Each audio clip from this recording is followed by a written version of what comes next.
Welcome to From Our Father's Heart for January 9th, a teachable heart. Because of the changes taking place all around you, most of you will soon be out of your comfort zone. You will need to rely upon what you have learned about me up until that time.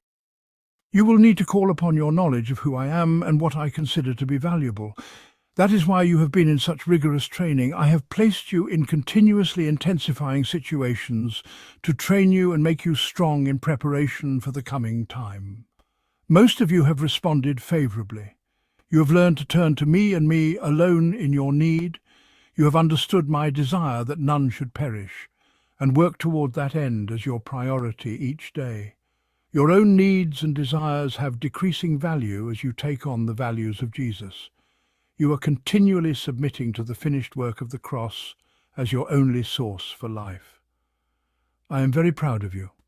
I can trust you with much. I will be able to send you into circumstances with special needs, knowing that you will represent me properly. Some of you have found it difficult to submit fully to the training in which I have placed you. You're still struggling with the idea that you need to be shaken from the former foolish, self-serving beliefs that you have held all these years. You're beginning to see, however, that your positive confessions, prosperity demands, and fist-clenching aggressions will not hold up under the extreme situations you may soon face. I am grateful for your teachable heart, your desire for truth, and your willingness to leave behind immature beliefs.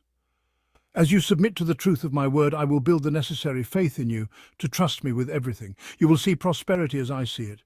You will understand the overwhelming power behind a crucified life. Study the life that Jesus lived. Keep your heart open to my word. You can still be useful to my work if you submit to my truth. Others of you will need to turn your hearts toward me and my desires before I can trust you to do my will when faced with open aggressions, critical dilemmas, and life-threatening challenges that will come your way. You will need to either submit to my hand of training upon you, or you will be passed by when I need to call upon someone I can trust. I am willing to work with you as long as you have a teachable heart. Do not harden your heart to my training. Come to me now while there is still time for you to learn of my ways. I am waiting. Psalm 86, 11 Amplified. Teach me your way, O Lord, that I may walk and live in your truth. Direct and unite my heart solely reverently to fear and honor your name. John 4:34 NIV. My food, said Jesus, is to do the will of him who sent me and to finish his work. 2 Corinthians 5:18, 20a Amplified. But all things are from God, who through Jesus Christ reconciled us to himself, received us into favor, brought us into harmony with himself, and gave to us the ministry of reconciliation, that by word and deed we might aim to bring others into harmony with him. So we are Christ's ambassadors, God making his appeal as it were through us. End of scripture reading. The true heroes of the Bible had a common characteristic that is little recognized as a warrior's heart, and an unbeatable weapon in the face of danger. Their lives were not their own. Sometime before they were called upon to display this Christ-following character, whether they lived during Old or New Testament times, they had an understanding of the heart of God's ways and gave their lives fully to his use and service, no matter what the cost.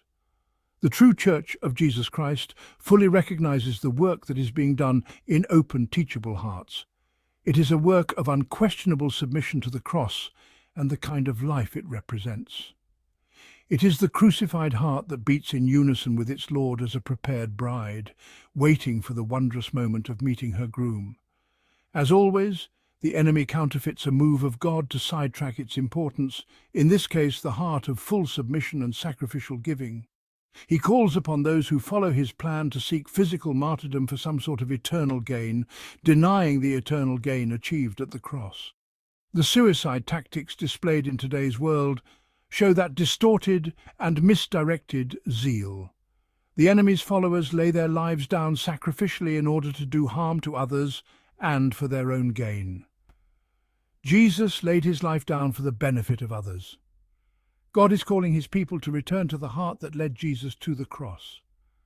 Obviously, he in no way condones purposeful, planned physical death, but he does require the setting aside of our own desires, replacing them with his desires, a death to our fleshly, carnal nature, which is accomplished in the spiritual realm. The degree to which we submit to God's will, at the expense of our own, is the degree to which God will be able to trust and use us. Wanting to submit fully to the ways of Jesus. The Lord bless you and keep you. The Lord make his face shine upon you and be gracious to you. The Lord lift up his countenance upon you and give you peace.